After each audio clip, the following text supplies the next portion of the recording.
এই ৮টি কারণেই আপনি গর্ভবতী হতে পারছেন না। প্রত্যেক মাসে চেষ্টা করছেন অথচ বিফলে যাচ্ছেন। সময় পেরোচ্ছে, ওভারিতে ডিমের সংখ্যা কমছে। মনে রাখবেন, নারীদের বয়স যত বেশি বাড়বে তাদের ওভারিতে ডিমের সংখ্যা তত কমে যাবে, ডিমের গুণগত মান ততটাই খারাপ হতে থাকবে। আর কারো ডিমের গুণগত মান খারাপ হওয়া মানে তার সন্তান ধারণের সম্ভাবনা কমে যাওয়া। তাই সময় না পার করে গর্ভধারণ না করতে পারার কারণগুলো সম্পর্কে জানুন এবং সেগুলোকে সমাধানে আনার চেষ্টা করুন। ভিউয়ার্স, যদি ইউটিউব থেকে আমাদের এই ভিডিওটি দেখে থাকেন তবে অবশ্যই চ্যানেলটি সাবস্ক্রাইব করবেন। ফেসবুক থেকে দেখে থাকলে পেজটি ফলো করতে ভুলবেন না। ভিডিওটি ডাউনলোড করে রাখুন, বেশি বেশি শেয়ার করে দিন। বাবা মা হতে চাওয়া দম্পতিরা কমেন্ট বক্সে লিখে দিন বাবা হতে চাই বা মা হতে চাই, যেন অন্যরাও আপনার কমেন্ট পড়ে এবং আপনার জন্য প্রার্থনা করতে পারে। চলুন শুরু করা যাক। গর্ভধারণ করতে না পারার বিশেষ কিছু কারণ রয়েছে। প্রথমে বেসিক কিছু কথা বলে রাখি। সমস্যা নারীর মধ্যেও থাকতে পারে, পুরুষের মধ্যেও থাকতে পারে, তবে অবশ্যই দুজনকেই চেষ্টা করতে হবে বাবা মা হতে চাওয়ার জন্য প্রস্তুতি নেওয়া।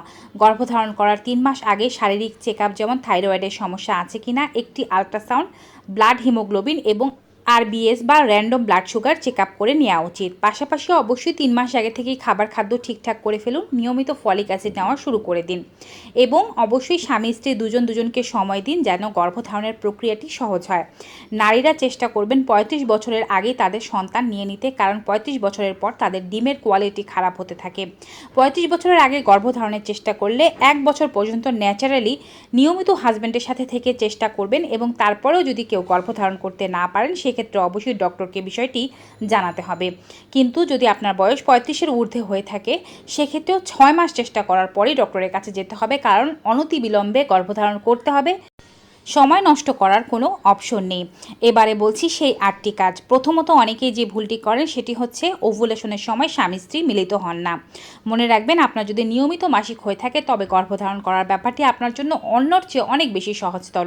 কারণ যাদের অনিয়মিত মাসিক তাদের আগে অনিয়মিত মাসিকের চিকিৎসা করাতে হয়।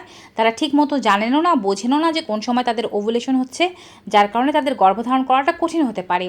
নিয়মিত মাসিকের ক্ষেত্রে মাসিকের মাঝামাঝি সময়, অর্থাৎ আপনার যেদিন প্রথম মাসিক হচ্ছে সেদিনকে প্রথম দিন হিসেবে ধরে মাসিকের ১১তম দিন থেকে ২০তম দিন পর্যন্ত একদিন বাদে একদিন স্বামীর সাথে থাকতে হবে, মিলন করতে হবে। ৪৮ ঘন্টার অতিরিক্ত সময় পার করা যাবে না। এই যে ১০ দিনের গ্যাপটি আছে তার মধ্যে অন্তত পক্ষে ৫ বার মিলন করতে হবে এবং অবশ্যই প্রত্যেক ৪৮ ঘন্টার মধ্যে একবার। এভাবে মিলন করলে একদিন বাদে একদিন মিলন হয়, এতে করে গর্ভধারণের সম্ভাবনা বাড়ে। এখন অনেকেই যেটি করেন যে একদিনে দুবার মিলন করছেন কিন্তু ৩-৪ দিন মিলন করছেন না, এরকম করলে হবে না। অবশ্যই একদিন বাদে একদিন মিলন করতে হবে এবং চাইলে প্রতিদিনও মিলন করতে পারেন, কিন্তু অনেক সময় প্রতিদিন মিলন করলে বীর্যে শুক্রাণুর পরিমাণ কম থাকতে পারে, সেজন্য একদিন বাদে একদিন মিলনের কথা বলা হয়েছে। তাই যাদের স্বামী দূরে থাকে তারা চেষ্টা করবেন এই সময়টাতে স্বামীর সাথে মিলিত হতে। দ্বিতীয় যে ভুল কাজটি অনেকেই করে থাকেন তা হচ্ছে গর্ভধারণের চেষ্টা করছেন কিন্তু লাইফস্টাইল ঠিক নেই, অর্থাৎ খাদ্য ঠিকভাবে খাচ্ছেন না। খাদ্য অবশ্যই ঠিক করতে হবে, যেমন এই সময় বাইরের অতিরিক্ত fast food, cold drinks, junk food এগুলো পরিহার করার চেষ্টা করুন, কারণ এগুলো গর্ভধারণের ক্ষেত্রে প্রচুর পরিমাণে বাধা সৃষ্টি করে এবং আপনাকে এবং আপনার হাজব্যান্ডকে দুজনকেই ক্ষতিগ্রস্ত করবে। মেয়েদের মধ্যে ডিমের কোয়ালিটি, ছেলেদের মধ্যে যে শুক্রাণু আছে সেই কোয়ালিটিকে খারাপ করে দেবে। তাই অন্ততপক্ষে যে মাসগুলোতে গর্ভধারণের চেষ্টা করবেন সেই মাসগুলোতে বাইরের ফাস্টফুড জাতীয় খাবার, বাইরের রান্না করা খাবার খাবেন না। ঘরে প্রস্তুত করা হেলদি খাবার খান, শাকসবজি বেশি পরিমাণে খান, ডিম দুধ এগুলো খান দুজনেই। এবং তৃতীয় যে ভুল কাজটি করেন যে চা কফি পানকে কোনোভাবে বর্জন করেন না বা কমিয়ে আনেন না। দিনে ১ থেকে ২ কাপ পর্যন্ত চা কফি পান করতে পারেন, সেক্ষেত্রে ২ কাপের লাল চা যদি হয় ভালো, না হলে ১ কাপ লাল চা, ১ কাপ দুধ চা। কিন্তু কফি পান আপনাদের ফার্টিলিটিতে খুব বেশি ইফেক্ট করে এবং গর্ভধারণে বাধা সৃষ্টি করে। তাই যদি কফি পানের অভ্যাস থাকে সেটিকে ত্যাগ করুন, চা পান করুন ১ থেকে ২ কাপ, স্বামী স্ত্রী দুজনেই। চতুর্থ যে ভুল কাজটি করেন তা হচ্ছে মিলনের সময় লুব্রিকেন্ট ব্যবহার করেন। মিলনের সময় লুব্রিকেন্ট ব্যবহার করলে বা থুতু ব্যবহার করলে, যে কোনো ধরনের তেল বা অন্য কোনো কেমিক্যাল প্রোডাক্ট ব্যবহার করলে পুরুষের যে শুক্রাণু আছে তার গতিশীলতা কমে যায় এবং অধিকাংশ শুক্রাণু মারা পড়তে পারে। তাই চেষ্টা করতে হবে স্ত্রীকে উত্তেজিত করার মাধ্যমে যে স্ত্রীর ভ্যাজাইনা দিয়ে লুব্রিকেন্ট বের হয় সেই লুব্রিকেন্টের সাহায্যেই মিলন করতে। বাড়তি কোনো লুব্রিকেন্ট, কোনো তেল, কোনো কেমিক্যাল প্রোডাক্ট বা থুতু পর্যন্ত ব্যবহার করা যাবে না। পঞ্চম ভুল কাজটি হচ্ছে মিলনের পরপরই ওয়াশরুম ব্যবহার করা বা খুব বেশি পরিমাণে সাবান ইউজ করা। মিলনের পরপরই ওয়াশরুম ব্যবহার করা থেকে নিজেকে বিরত রাখুন। অন্ততপক্ষে ৩০ মিনিট চিত হয়ে শুয়ে থাকবেন। চিত হয়ে শুয়ে থাকার সময় আপনার পাগুলো একটু উপরের দিকে রাখার জন্য আপনি চাইলে লেগ আপ দি ওয়াল পজিশন ফলো করতে পারেন, অথবা পা দুটো একটি টুলের উপরে উঠিয়ে রাখতে পারেন যেন শুক্রাণুগুলো সহজেই ভেতরের দিকে প্রবেশ করতে পারে। এতে করে আপনার গর্ভধারণ সহজ হবে।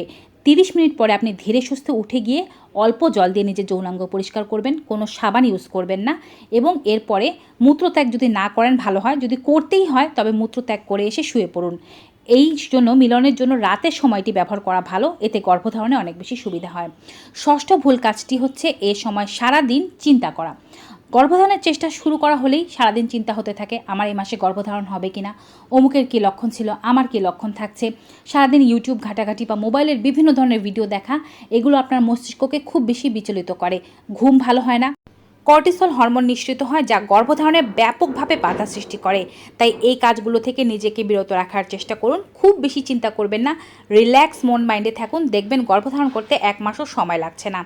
সপ্তম ভুল কাজ হচ্ছে এ সময় অধিক হার্ডওয়ার্ক বা কঠিন কাজ করা, ভারী এক্সারসাইজ করা। এ সময় এই ধরনের কাজগুলো করা যাবে না, বিশেষ করে ওভুলেশনের পর থেকে এই কাজগুলো একেবারেই করবেন না। অনেক সময় গর্ভধারণ হয়, সেটিও নষ্ট হয়ে যায় আপনার ভারী এক্সারসাইজ বা ভারী কাজের জন্য। তাই এই কাজগুলো থেকে নিজেকে বিরত রাখুন। অষ্টম ও সর্বশেষ ভুল কাজ হচ্ছে এ সময় অনেকেই অ্যান্টিবায়োটিক বলুন, ব্যথার ওষুধ বলুন, গ্যাসের ওষুধ বলুন, এগুলো নিজের ইচ্ছা মতো সেবন করেন।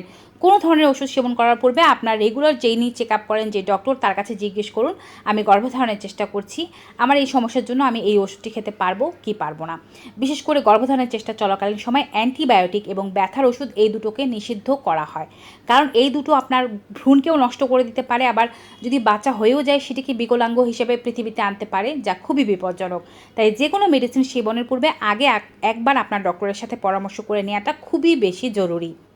এমন যদি হয় আপনি বর্তমানে কোনো সমস্যার জন্য ওষুধ খাচ্ছেন, যেমন diabetes, high pressure, thyroid, kidney সমস্যা, হার্টের সমস্যা, সেগুলো ডক্টরের সাথে কনসাল্ট করে নেওয়া উচিত যে আমি গর্ভধারণ করতে চাচ্ছি, এই ওষুধগুলো আমার জন্য নিরাপদ নাকি নিরাপদ না।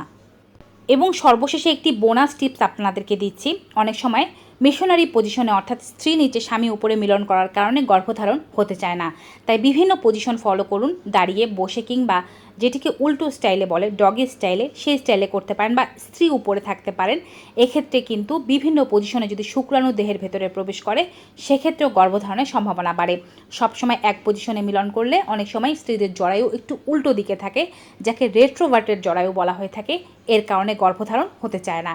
তাই যদি আপনি দেখেন 2-3 মাস চেষ্টা করছেন, স্বামী স্ত্রী দুজনেই সুস্থ আছেন, তারপরও গর্ভধারণ হচ্ছে না, সেক্ষেত্রে এই ওভুলেশনের পিরিয়ডটাতে, অর্থাৎ মাসিকের 11 থেকে 20তম দিনে মিলনের পজিশনগুলোকে চেঞ্জ করুন, বিভিন্ন পজিশনে মিলন করে বীর্যপাত করানোর চেষ্টা করুন। ভিউয়ার্স, ভিডিওটি কেমন লাগলো কমেন্ট বক্সে জানাবেন। ভালো উপকারী মনে হয়ে থাকলে সকলের মাঝে বেশি বেশি করে শেয়ার করে দেবেন। আজকের মতো এখানেই বিদায় নেব। সবাই ভালো থাকবেন, সুস্থ থাকবেন। দেখা হবে নতুন কোনো ভিডিওতে। Till then, goodbye and take care.